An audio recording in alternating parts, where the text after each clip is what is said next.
I did try to write it in 1976, and it was called Under the Dome. And I tried again probably in 1979 when it was called The Cannibals. And that time I got a lot further. The good ideas never really leave your mind. It's kind of like a baseball player saying, I missed a really fat pitch, and I'd really like to have another chance at that particular hanging curveball, because in a way that's what it was. About 3 years ago, I was on a plane trip to Australia. It's a 14-hour ride, and I started to think about Under the Dome. And I thought to myself, you know, you really ought to try again. To the best of my memory, the image that caught my mind was the idea of these people giving a press conference to the outside world. And apparently, from what you see, there's nothing between them and the cameras until somebody reaches out and knocks on, thin air. And I thought to myself, what a story that would make, what an image that is, with the idea of the whole world watching these people who are as out of touch as people that are stranded on a desert island. They were all fun to write about. I loved this book, and I loved the people in it. And it was great to be working on a big canvas again. I do two kinds of books. I do books that are like murals. They're big and they're populated with all kinds of characters. And then you do the extreme close-up books like Misery, where you're focused on two people, and that's really it. But with Under the Dome, there were a lot of characters. I knew that there would be.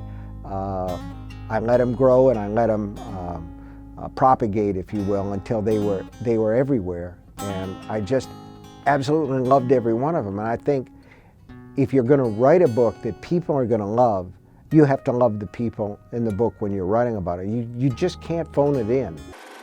From the very beginning, with Under the Dome, I saw it as a chance to write about the serious ecological problems that we face in the world today. I don't want to get real heavy about this. The novel should be entertaining and people should have fun with it, and I think they will. But the fact is, we all live under the dome. We have this little blue world that we've all seen from outer space, and it appears like that's about all there is. It seems to be a very rare and wonderful and fragile thing. And one of the reasons that I came back to Under the Dome was I wanted to say something about that.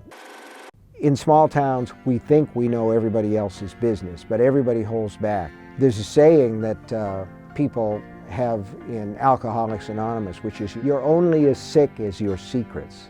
And some of the people in this book are pretty sick indeed. And let's put it this way.